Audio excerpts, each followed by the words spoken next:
नमस्कार, स्वागत आहे तुमचं मराठी नोटीस बोर्ड यूट्यूब चॅनलवर. झेडपीतर्फे एक महत्त्वाचे अपडेट तुमच्यासाठी घेऊन आलो आहे. सगळेजण वाट बघत होते की ग्रामसेवक आणि आरोग्यसेवक यांच्या परीक्षा कधी होणार आहे.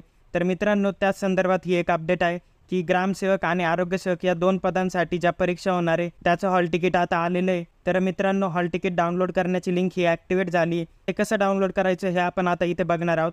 तर सर्वात पहिले म्हणजे तुम्हाला डिस्क्रिप्शनमध्ये लिंक दिसेल, त्यावर जाऊन क्लिक करायचं आहे. त्यावर क्लिक केल्यानंतर तुमच्या पुढे असं एक पेज ओपन होईल. तर मित्रांनो, हे जे हॉल तिकीट आलेलं आहे हे फक्त 10 आणि 11 तारखेला ज्या परीक्षा होणार आहेत त्यांच्यासाठीच आहे.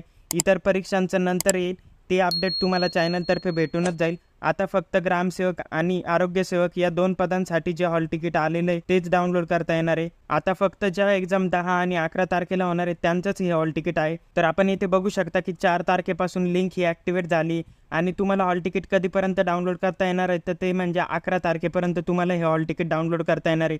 तर कसं करायचं आहे ते आपण इथे बघणार आहोत. तुम्हाला इथे 2 भाषा दिलेल्या आहे, मराठी आणि इंग्लिश. भाषा निवडून झाल्यानंतर तुम्हाला इथे तुमचा रजिस्ट्रेशन नंबर किंवा रोल नंबर टाकायचा आहे. आता रजिस्ट्रेशन नंबर हा तुम्हाला तुमच्या मेलवर आलेला असेल. तुम्ही ज्यावेळेस हा फॉर्म भरला होता झेडपीचा त्यावेळेस तुम्हाला एक मेल आला असेल, त्या मेलवर तुमचा रजिस्ट्रेशन नंबर असेल. तो रजिस्ट्रेशन नंबर तुम्हाला इथे टाकायचा आहे. त्यानंतर इथे तुम्हाला पासवर्ड म्हणून तुमची DOB टाकायची किंवा ज्यावेळेस तुम्ही फॉर्म भरला होता त्यावेळेस जो पासवर्ड आलेला आहे तो देखील तुम्ही इथे टाकू शकता. त्यापेक्षा साधा सिंपल तुमची डेट ऑफ बर्थ इथे टाकून द्यायची. ती कोणत्या फॉर्मॅटमध्ये टाकायची ते इथे दिलेलं आहे. त्यानंतर हा कॅप्चर कोड इथे टाकायचा आहे. हे सर्व टाकून झाल्यानंतर इथे तुम्हाला लॉग इन म्हणायचं आहे. या सर्व गोष्टी मित्रांनो प्रॉपर टाकून घ्यायच्या आहे. यात काही चूक करायची नाही, कारण या गोष्टी जर तुम्ही नीट टाकल्या नाही तर तुम्हाला हॉल तिकीट डाउनलोड करताना प्रॉब्लेम येऊ शकतो.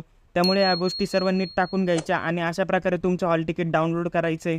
उर्वरित ज्या परीक्षा आहेत त्यांचं हॉल तिकीट नंतर येणार आहे, ती अपडेट तुम्हाला चॅनलवर भेटूनच जाईल.